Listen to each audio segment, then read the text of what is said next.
ஸ்ரீசக்கர வரதாச்சாரியம் சுத்தசத்வ குருத்தமம் ஸ்ரீநிதிம் ராகவம் வந்தே ஹியபார கருணாகரம்.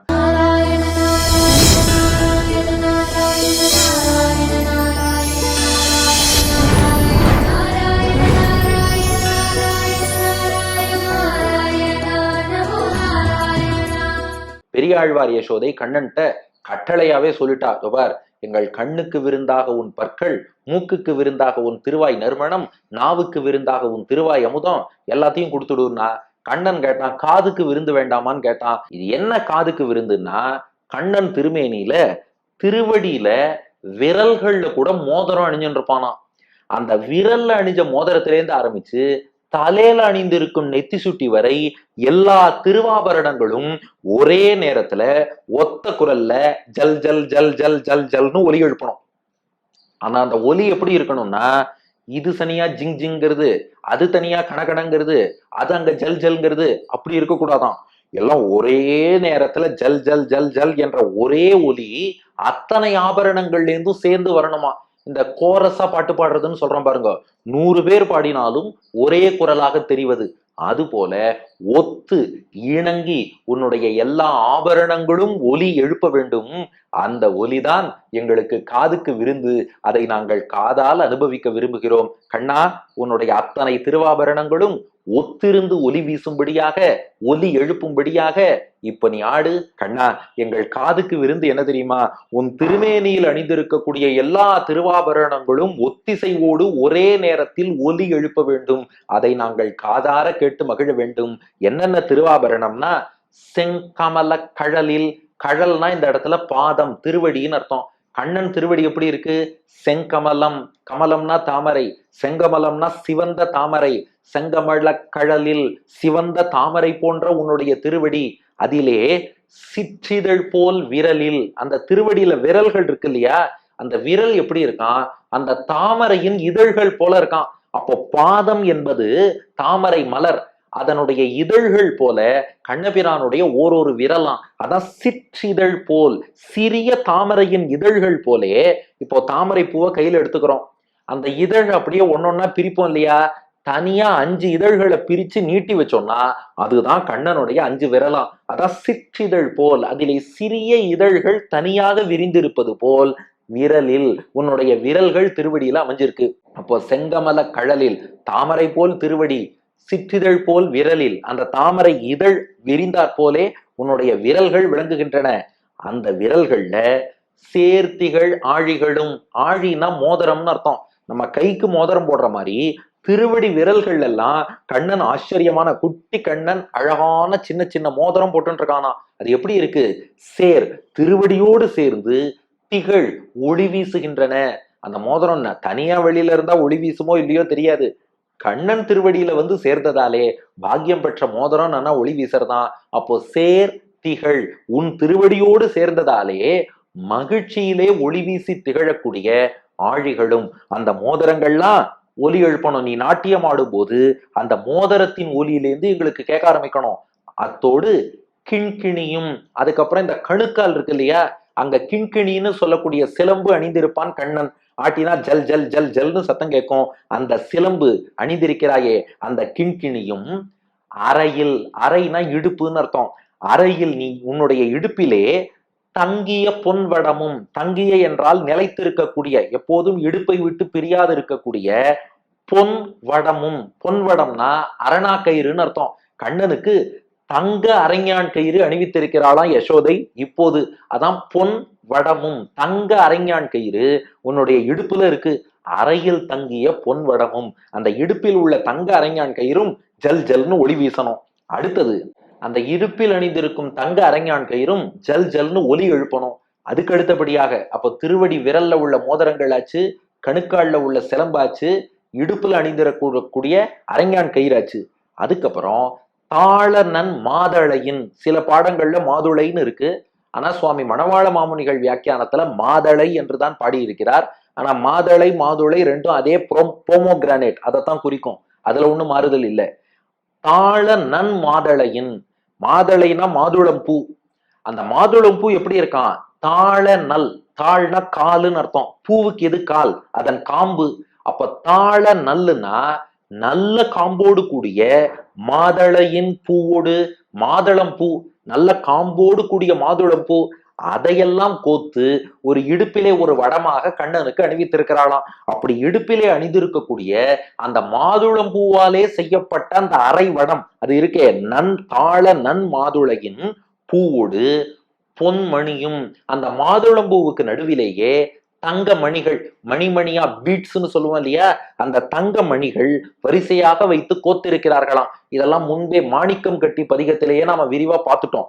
உடையார் கணமணியோடு one மாதளம் பூ இடைவிரவி கோத்த எழில் தெழுகினோடும் விடையேறு காப்பாலி ஈசன் விடுதன்தான் என்று சிவபெருமான் கொண்டு வந்து சமர்ப்பித்தார்னு பார்த்தோம் இல்லையா. அது அப்படியே இங்க வந்து பொருத்தின்ட்டேன்னா குழப்பமே வராது, எல்லாம் தெளிவாயிடும். ஆகையினால இடுப்புல ஒரு பக்கம் அரஞ்ஞான் கயிறு அணிந்திருக்கிறான், அதுவும் ஜல் ஜல்னு ஒலி எழுப்பணும். அத்தோடு நல்ல காம்போடு கூடிய மாதுளம் பூ, அந்த மாதுளம் பூவோடு அதே வடத்திலேயே தங்க மணிகள் கோல்டன் பீட்ஸ் சேர்த்து கட்டி இருக்கிறார்கள், அதுவும் ஜல் ஜல்னு ஒலி எழுப்பணும். அப்புறம் மங்கள ஐம்படையும், உனக்கு மங்களம் ஏற்படணுங்கிறதுக்காக, துஷ்டர்கள் தீய சக்திகள் யாரும் நெருங்காம மங்களம் ஏற்படணுங்கிறதுக்காக ஐம்படையும், கழுத்துல ஐம்படைத்தாலி அணிவிச்சிருக்கா இல்லையா, சுதர்சன சக்கரம், பாஞ்சஜன்ய சங்கு, கௌமோதகி கதை, ஷார்ங்கவில், நந்தகவாள் எல்லாம் பொறிக்கப்பட்ட அந்த பஞ்சாயுத பதக்கம், ஐம்படை தாலி அணிவிச்சிருக்கா இல்லையா, அதுவும் உன் திருமார்போடு சேர்ந்து ஆடி ஆடி அதுவும் ஜல் ஜல்னு ஒலி எழுப்பணும். ஆக மங்கள ஐம்படையும் தோல்வளையும், திருத்தோள்கள்ல ஷோல்டர் கேர்டில்ஸ், தோல்வளை அணிந்து கொண்டிருக்கிறான், அந்த தோல்வளை ஒளி எழுப்ப வேண்டும். அதை தொடர்ந்து குழையும், காதல பார்த்தா குண்டலங்கள் அணிந்து கொண்டிருக்கிறானா கண்ணபிரான். குழைனா இந்த இடத்துல தோடுன்னு அர்த்தம். உன் காதில் அணிந்திருக்கக்கூடிய தோடு இருக்கே, அந்த தோடும் ஜல் ஜல்னு ஒலி எழுப்பணும். அதுக்கு மேல மகரமும், மகரம்னா மீன் வடிவில் குண்டலம் அணிஞ்சுட்டு இருக்கான். கிருஷ்ணன் திருக்காதல பார்த்தா ஒரு சின்ன தோடு அணிந்திருப்பான், அதற்கு குழைன்னு பேரு. மகரம்னு சொல்லிட்டா மீன் வடிவிலான குண்டலம் தொங்கின்னு இருக்கும் பாருங்க, தொங்குற மாதிரி ஒரு குண்டலம் மீன் வடிவில் அணிஞ்சுட்டு இருப்பானா, தோடு ஒண்ணு குழைன்னு காதல் அணிஞ்சுட்டு இருப்பானா. அதற்கு மேல வாளிகளும், வாளினா மேல் காதல போட்டுக்கிற தோடு, அதுக்கு வாளின்னு பேரு. ஆண்டாளும் பின்னாடி திருப்பாவேல சூடகமே தோல்வளையே தோடே செவிப்பூவேன்னு ரெண்டும் பாடினா பாருங்க, கீழே போட்டுட்டா தோடு, மேல போட்டுட்டா செவிப்பூன்னு. கண்ணபிரான் பாருங்க, ஒரு பக்கம் ஒரு சின்ன குழைன்னு தோடும் போட்டுண்டு, அதுக்கு கீழே பார்த்தா மகரம்னு சொல்லி மீன் வடிவிலான ஒரு குண்டலம் தொங்கி தொங்கி ஆட, காதுக்கு மேலே பார்த்தால் வாளி என்று சொல்லக்கூடிய மேல் காதுக்கான திருவாபரணம், இத்தனையும் சாத்தின் இருக்கான். எல்லாத்துக்கும் மேல பார்த்தா சுட்டியும், சுட்டினா நெத்தி சுட்டின்னு அர்த்தம், நெற்றியிலே அணிந்து கூடிய அந்த நெத்தி சுட்டி அதுவும் சேர்ந்து கொண்டு ஒத்து இலக.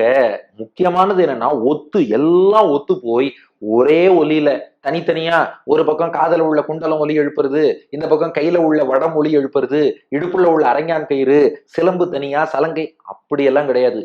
ஒத்து இலக, இலகுதல்னா அசைதல்னு அர்த்தம்.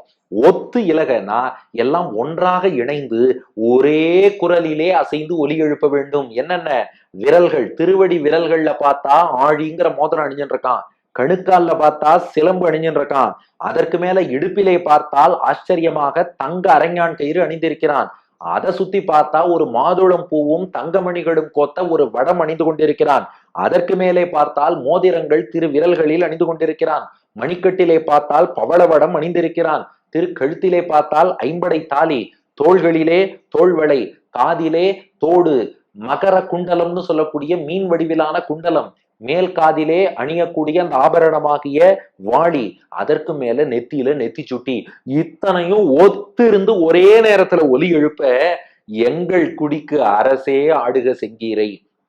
எங்கள் குடினா எங்கள் குலம், ஒட்டுமொத்த எங்கள் ஆயர் குலம் இருக்கே, ஆயர் குலம் மட்டும் இல்ல, எங்கள் பக்தர்கள் குலம், நம்ம சங்கரா தொலைக்காட்சி நேயர்கள், கவசம் கனெக்ட் நேயர்கள் அத்தனை பேருக்கும் எங்கள் குடிக்கு அரசே, ராஜாவா இருக்கிறவனே, எங்க ராஜா, குழந்தைய சொல்லுவோம் இல்லையா, ராஜா என் ராஜாடா ஆடு, எங்கள் குடிக்கு அரசே, எங்கள் குலத்துக்கே ராஜா இல்லையா, ஆடுக செங்கீரை, எனக்காக செங்கீரை ஆடு என்று பெரியாழ்வார் யசோதை பிரார்த்தித்தாள். அதுதானே இங்க விஷயம். அதான் அன்னமும், பகவான் முன்னொரு சமயம் அன்னம் ஹம்சப்பறவையாக அன்னப்பறவையாக அவதரித்தான். பிரம்மாவும் முனிவர்களும் வேத கருத்துக்களை மறந்திருந்த காலத்தில் அன்னப்பறவை வடிவில் வந்து மீண்டும் அந்த வேதத்தின் சாரத்தை அவர்களுக்கு உபதேசித்தான். அதற்காக அன்னமும், பிரம்மா உள்ளிட்ட தேவர்களுக்காக அன்னமாக, அன்னப்பறவையாக ஹம்சாவதாரம் செய்தவனே, மீன் உருவும் பிரளய காலத்துல பிரளய வெள்ளத்தில் பிரம்மா வேதங்களை இழந்து விட்டார். அப்போது மீன் உருவும் மத்ஸ்யமூர்த்தியாக மீன் வடிவில் அவதாரம் பண்ணி பிரளய கடல்ல நீந்திண்டு போய் அந்த வேதங்களை பிரம்மாவுக்கு மீட்டு கொடுத்தாயே, அப்படிப்பட்ட மீன் உருவும் ஆள் அறியும், ஆள்னா மனுஷன், அரினா சிங்கம், ஆள் அரி நர சிங்கம், மனிதன் சிங்கம் இரண்டும் கலந்த நரசிம்ம வடிவமாக தூணிலும் உள்ளான் துரும்பிலும் உள்ளான் என்று சொன்ன பிரகலாதன் வாக்கை மெய்ப்பிக்கும் விதமாக தூணை பிளந்து கொண்டு தோன்றி இரணியனை முடித்து பிரகலாதனுக்கு அருள் புரிந்த ஆளறியும் நரசிம்மனாக அவதரித்து, அடுத்து குறளும், குறள்னு சொன்னா திருக்குறள் 2 அடி இல்லையா, அந்த திருக்குறளை போலவே 2 அடி உயரத்துல குள்ள வாமனனாக வந்து மகாபலியிடம் இருந்து சாதாரணமா 3 அடி நிலம் யாச்சகம் கேட்கிறேங்கிற சாக்குல உலகத்தையும் அளந்து நம் எல்லார் தலையிலும் திருவடி பதித்து ஞானத்தை அனுகிரகம் பண்ணவர் வாமனமூர்த்தி. அப்படி எல்லோர் தலையிலும் திருவடி வைக்கும்படி உலகளந்த குறளும் சின்ன வடிவத்தோடு வந்த பெருமாள். அதற்கு மேல ஆமையும் ஆனவனே, ஆமையாக கூர்மாவதாரம் என்று எடுத்தான். ஏன்னா தேவர்களும் அசுரர்களும் பார்க்கடல் கடையும் போது மந்தரமலைங்கிற மத்து அது அப்படியே அழுந்தி போச்சு, தண்ணீர்ல மூழ்கி கொண்டே போனது. அதை யாராவது அடியிலேந்து தாங்கி பிடிக்கணும். பெருமாளே ஆமையா வந்து தன் ஓட்டிலே அந்த மந்தரமலையை தாங்கி பிடித்து தேவர்களும் அசுரர்களும் திருப்பார்கடல் கடைவதற்கு அனுகிரகம் பண்ணார். ஆமையும் ஆனவனே, அப்படிப்பட்ட நீதான் இப்ப என்னவா வந்திருக்க, ஆயர்கள் நாயகனே, ஆயர்களான எங்களுக்கு நாயகனாக வந்து அவதரித்திருக்கிறாய். அப்ப இத்தனை அவதாரங்கள் பண்ணவனும் யார் ஒருத்தன் ஹம்சமா வந்து வேதங்களை உபதேசித்தானோ, மீனாக வந்து வேதங்களை காப்பாத்தினானோ, நரசிம்மனா வந்து பிரகலாதனுக்கு அருள் புரிந்தானோ, வாமனனாக வந்து உலகத்தை அளந்தானோ, ஆமையாக வந்து மந்தரமலையை முதுகில் தாங்கினானோ, அவன்தான் எங்களுக்கு அனுகிரகம் பண்ண ஆயர்கள் நாயகனாக வந்திருக்கிறான். இதுல இருந்து என்ன புரியுதுன்னா, பக்தர்கள் எப்படியெல்லாம் விரும்புகிறார்களோ பக்தர்கள் விரும்பும்படியெல்லாம் வடிவம் எடுத்துக்கொண்டு பகவான் வருவான். முன்னொரு சமயம் பிரம்மாவுக்கு கடல்லேந்து வேதத்தை மீட்கணுமா, அதுக்காக மீனா வரேங்கிறார். அன்னப்பறவை தான் தண்ணீர் பால் ரெண்டையும் பிரித்து சரியா பாலை மட்டும் எடுக்கும் என்பார்கள். அது போல வேதத்தின் சாரத்தை மட்டும் பால் போல எடுத்து கொடுக்கணுமா, அதுக்கு அன்னமாக வருகிறார். ஆமைக்கு தான் ஓடு பலமா இருக்கும், மலையை தாங்கணுமா, ஆமையாக வருகிறேன்கிறார். இரணியன் மனிதனாலும் மரணம் வரக்கூடாது, மிருகத்தாலும் மரணம் வரக்கூடாதுன்னா அப்படியா, ரெண்டையும் கலந்து ஆள் அரி, ஆள் அரியா வரேன்ட்டு வரார். மகாபலி பெரிய கர்வம் மிக்கவனா இருந்தான். ஒரு சின்ன குறள் 2 அடி உள்ளவனா வந்து அவன் கர்வத்தை அடக்கினார் இல்லையா, அதுக்காக சின்ன வடிவத்தோடு வந்தார். அப்போ எத்தனையோ வடிவங்கள் ஒவ்வொன்றும் ஒவ்வொரு காரணத்துக்காக அடியார்களுக்காக எடுக்கிறான். அப்படிப்பட்ட பகவான் லீலைகள் பண்ணணும், விளையாடணும்னு நினைச்சானா, விளையாடணும்னா ஆயர் குலத்தில் வந்து பிறந்து ஒரு நீராக நம்மோடு கலந்து விளையாட வேண்டும்னு ஆசைப்பட்டு ஆயர்கள் நாயகனே, ஆயர்களுக்கு நாயகனாக இப்போது கண்ணபிரானாக வந்து அவதரித்திருக்கிறாய். ஆனா இந்த அவதாரங்களை எல்லாம் செங்கிரை ஆட்டத்துல வரிசையா பெரியாழ்வார் பாடுவதற்கு என்ன காரணம்னா, அதுக்கு ஒரு சுவையான காரணம் இருக்கு. அந்த அவதாரத்துல எல்லாம் என்னென்ன ஆட்டம் போடுவானோ எல்லாத்தையும் சேர்த்து ஆயர்கள் நாயகனா கிருஷ்ணனா வந்து ஆடிட்டானோ. அன்னமும் அன்னப்பறவை ரக்கைகளை அசைத்து அசைத்து ஆடும் இல்லையா, கிருஷ்ணன் செங்கீரையிலையும் ரக்கையை அசைப்பது போல ஒரு செங்கீரை ஆட்டம் ஆடி காமிச்சானா. அடுத்தது மீன் உருவும், மீன் இருக்கே இப்படி வளைஞ்சு வளைஞ்சு போகும் இல்லையா தண்ணீர்ல, இப்படி ஜிக்ஸாக்கா போகும், முன்னும் பின்னும் போகும். அது போல இப்படி இப்படி வளைஞ்சு வளைஞ்சு மீன் போல ஒரு ஆட்டம் ஆடி காமிச்சானா. ஆளறியும் நரசிம்மர் கம்பீரமாக வந்தார் அல்லவா தூணை பிளந்து கொண்டு, அது போல கம்பீரமான ஆட்டமும் ஆடினானா. அன்னப்பறவை போல் நடை நடக்கக்கூடியவள் யசோதை. பொதுவா தாயை போல பிள்ளைன்னு சொல்லுவா இல்லையா, கண்ணன் அன்னமாக அவதரித்தான். பாட்டின் முதல் வார்த்தை பாருங்க. தாயான யசோதை எப்படின்னா அன்னம் போல் நடக்கக்கூடியவள். அதனால அன்ன நடை, அன்ன போல நடக்கக்கூடிய மடவாள். மடவாள்னா பணிவு மிக்கவள், மடப்பம் மிக்கவள்னு அர்த்தம். அன்ன நடை மடவாள், அன்னம் போல் நடக்கக்கூடிய பணிவு மிக்க யசோதை உகந்த பரிசு. பரிசுனா விதம்னு அர்த்தம், இங்க பிரைஸ்ன்னு அர்த்தம் இல்ல. உகந்த பரிசு, யசோதை உகக்கும் விதத்துல ஆடினானா. பகவான் எப்படிப்பட்டவன்னா அடியார்கள் கேட்டதை கொடுப்பான். எப்படின்னா கேட்டபடி கொடுப்பானா. நான் கேட்டது ஒண்ணு அவர் வேற ஒண்ணு கொடுத்துட்டாருன்னு இல்ல, எதை கொடுத்தா பக்தன் மகிழ்வான்ங்கிறத பார்த்து பார்த்து அதையும் நல்லதாவே கொடுப்பான் பகவான். அதனால அசோதை உகந்த பரிசு, அவள் மகிழும் விதத்திலே இந்த நாட்டியத்தை கண்ணபிரான் ஆடி காமிச்சான். அப்படி அன்ன நடைமடவாள் அசோதை உகந்த பரிசு யசோதைக்கு எப்படி ஆடி காமிச்சானோ அதை இப்ப அனுபவிச்சது யாரு, கலியுகத்தில் வாழ்ந்தாலும் ஸ்ரீவில்லிபுத்தூரில் வாழ்ந்தாலும் துவாபர யுகத்துக்கு ஆயர்பாடிக்கே போய் பெரியாழ்வார்ங்கிற தன்மை மாறி பெரியாழ்வார் யசோதையாக மாறி விஷ்ணு சித்தர் பட்டர் பிரானாகிய பெரியாழ்வார் அனுபவிச்சிருக்கார். பெரியாழ்வார் அந்தண குலத்தில் பிறந்தவர். ஆனா அதை விரும்பாம தான் ஒரு ஆயர் குல பெண்ணாக யசோதையாக இருந்து கண்ணனை அனுபவிக்கணும்னு நினைச்சாரே. அப்போ ஒரு பாலினமோ குலமோ பகவானை அனுபவிப்பதற்கோ பக்திக்கோ தடை கிடையாது. நாம் எக்குலத்தவராக இருந்தாலும் பக்தியோடு இருக்கோமாங்கிறது தான் முக்கியம். சோகால்டு அந்தணர்னா உயர்ந்தவர்னு ஒரு சிலர் நினைக்கலாம். ஆனா அந்தணர் குலத்தில் பிறந்த பெரியாழ்வார் ஆயர் குலத்தவனாக தான் மாற வேண்டும்னு ஆசைப்பட்டார். ஆணாக இருந்த பெரியாழ்வார் பெண்ணான யசோதையாகி பாசுரம் பாடினார். இதுதான் அவருக்கு புகழ். இந்த உலகத்துல 8 திசைகளிலும் அவர்கள் புகழ் பரவி கொண்டே இருக்குமா. ஏன்னா நமக்காகவும் கண்ணன் நாட்டியம் ஆடிடுவான். அப்போ ஒரு பெரிய புகழ் வரும் இல்லையாப்பா. அவர் பாடின பாட்டுக்கு கண்ணனே நாட்டியம் ஆடி இருக்கான்ப்பா. ஒரு பெரிய புகழ் தானே. அதனால புகழ்னா வேற ஏதோ பணங்காசு சம்பாதிச்சு வர புகழ்னு அர்த்தம் இல்ல. நாம் ஆட்டி வைத்தபடியெல்லாம் கண்ணனே ஆடுவான் என்னும்படியான புகழ். அப்படிப்பட்ட புகழை 8 திசைகளிலும் பெற்று இன்பமது எய்துவரே. இன்பம்னா கண்ணனுடைய நாட்டியத்தை கண்டு ரசித்தல்னு அர்த்தம். பெரியாழ்வார் உலகியல் இன்பத்தை மறந்தும் பேச மாட்டார். அவருக்கு ஆனந்தம் இன்பம்னா அது கண்ணன் தான். அப்போ தினந்தோறும் நம் இல்லத்திலும் உள்ளத்திலும் கண்ணன் நாட்டியம் ஆடிட்டு இருந்தா அதை விட பெரிய ஆனந்தம்ங்கிறது இருக்க முடியுமா?